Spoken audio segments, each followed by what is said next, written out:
तो आज आपका लेसन है स्टेट गवर्नमेंट। जैसे सेंटर में सेम गवर्नमेंट होती है वैसे ही स्टेट पे होती है और सिर्फ नाम अलग है।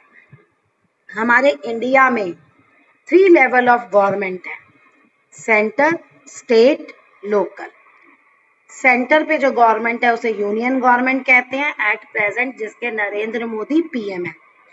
स्टेट पे सबके अलग अलग गवर्नमेंट है, जैसे यूपी में बीजेपी की गवर्नमेंट है और वहां का चीफ मिनिस्टर है योगी। राजस्थान में कांग्रेस की गवर्नमेंट है जिसका चीफ मिनिस्टर है अशोक गहलोत। ये अभी की बात कर रही हूँ। लोकल गांवों में होती है पंचायत और शहरों में म्यूनिसिपल कॉरपोरेशन एंड म्यूनिसिपैलिटी। तो ये आपका सारा स्ट्रक्चर है। लेकिन जो आज हम डिटेल में पढ़ेंगे वो पढ़ेंगे हम स्टेट गवर्नमेंट के बारे में। Our constitution clearly defines the power of the state government and the extent of its authority. हमारे कॉन्स्टिट्यूशन में जैसे सेंटर गवर्नमेंट की पावर्स लिखी हैं वैसे ही स्टेट गवर्नमेंट्स की भी पावर्स लिखी है। Laws for governing the states are made by its legislative assembly. Legislative assembly जो है वो स्टेट के लिए लॉ बनाती है, यानी वो लॉ बनाती है जो स्टेट में लोग रहते हैं उनको उसको मानना ही होता है। जैसे यूपी की गवर्नमेंट जो लॉ बनाएगी वो यूपी के लोगों को मानना ही पड़ेगा। अगर आप न्यूज़ देखते हो तो कोरोना के केस में हर एक स्टेट अपना अलग अलग लॉ बना रही है। अभी दिल्ली में तो पूरी तरह से लॉकडाउन ओपन हो गया है, लेकिन यूपी में सैटरडे संडे अभी भी लॉकडाउन है। तो सब जो गवर्नमेंट है वो अपने अपने लॉ बनाती है। The procedure for making and passing the law is called legislation. Law बनाना और उसको पास करना उसको हम लेजिस्लेशन कहते हैं। Legislature is formally chosen body of elected of people empowered with the authority to make rules and regulations. चलो ये पढ़ाने से पहले फिर से हम अपना वही डिस्कस करते हैं कि एक्चुअली बनता क्या है, कैसे होता है ये सब। जिस स्टेट में इलेक्शन होने हैं उस स्टेट्स को छोटे छोटे एरियाज में डिवाइड कर दिया जाता है कॉन्स्टिट्यूएंट्स उसके लिए, आपके असेंबली के, लेजिस्लेटिव असेंबली के लिए। और फिर उस एरिया से हर पार्टी अपना एक एक कैंडिडेट खड़ा करती है और जो पार्टी में नहीं होते, अलग लड़ना चाहते हैं, उन्हें इंडिपेंडेंट कहते हैं। फिर स्टेट में रहने वाले लोग वोट करते हैं और वो हर चुनते हैं। जहां से जो मेंबर जीतता है उसको हम कहते हैं एमएलए।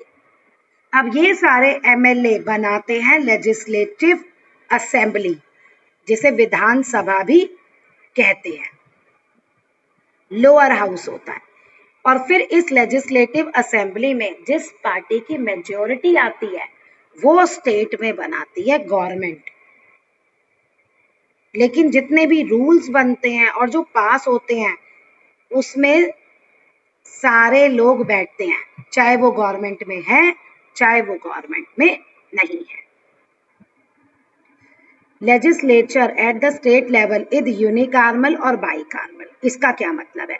लेजिस्लेचर जो है स्टेट में 2 होता है, यानी या तो इसमें 2 हाउस होते हैं, बाई मतलब 2, यूनि मतलब 1। अगर एक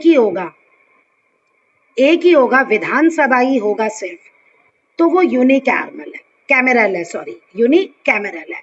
और अगर 2 होंगे, विधानसभा भी, विधान परिषद भी, या लेजिस्लेटिव असेंबली भी और लेजिस्लेटिव काउंसिल भी, तो वो बाई कैमरल होती है।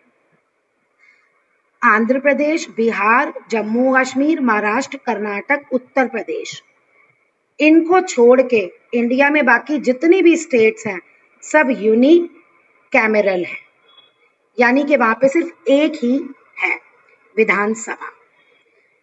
अब आपका टॉपिक है लेजिस्लेटिव काउंसिल। विधान परिषद और legislative councils exist only in 7 states. ये 7 स्टेट्स आपने ऊपर पढ़ ली। Okay, exist in 7 states.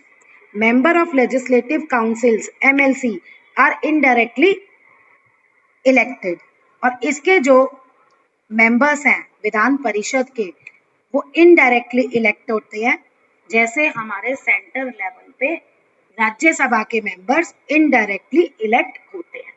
इन लोगों को हम नहीं करते इलेक्ट। अब देखिए ये कैसे, the council comprises 1/3 members elected bye MLA. अब विधान परिषद में जितने भी मेंबर्स होते हैं हर स्टेट के, जहां जहां जिस जिस स्टेट में है ना, ये सब में नंबर्स अलग अलग होते हैं डिपेंडिंग ऑन पॉपुलेशन। तो जो 1/3 होते हैं उनको जिन एमएलए ने हमने जिन एमएलए को जिताया वो लोग चुनते हैं। 1/3 members elected by local bodies, चाहे वो पंचायत है चाहे वो म्यूनिसिपैलिटीज है, and 1/12 by graduates living in the states, और 1/12 by the teachers of secondary schools, colleges and universities, and remaining 1/6 nominated by government। बाकी बचे हुए 1/6 को गवर्नमेंट नॉमिनेट करता है। Since it is a permanent body, ये आपकी एक परमानेंट बॉडी है। क्यों? क्योंकि जैसे आपकी विधानसभा है उसके इलेक्शन हर 5 साल बाद होते हैं, तो हर 5 साल बाद वो डिसॉल्व हो जाती है। ये ऐसा नहीं होता। यही सेम रूल लोकसभा और राज्यसभा पे भी वो होते हैं, इम्प्लीमेंट होते हैं। 1/3 मेंबर जो है वो हर साल रिटायर हो जाते हैं, एवरी सेकेंड ईयर, सॉरी। और हर एक मेंबर विधान परिषद में कब तक रह सकता है? 6 साल के लिए। 6 साल बाद वो रिटायर हो जाता है। The meeting of the house are presided over by the chairman and in absence by the deputy chairman. अब जो भी मीटिंग होती है उसकी शुरुआत कौन करता है? चेयरमैन, और अगर चेयरमैन एब्सेंट है तो डिप्टी चेयरमैन मीटिंग्स की शुरुआत करता है। ये फिर स्टेट का आपको दे रखा है। लेजिस्लेटिव असेंबली, ये हाउस ज्यादा पावरफुल है। लेजिस्लेटिव काउंसिल, जिसको इनडायरेक्टली इलेक्ट, जिसके मेंबर्स को इनडायरेक्टली इलेक्ट किया जाता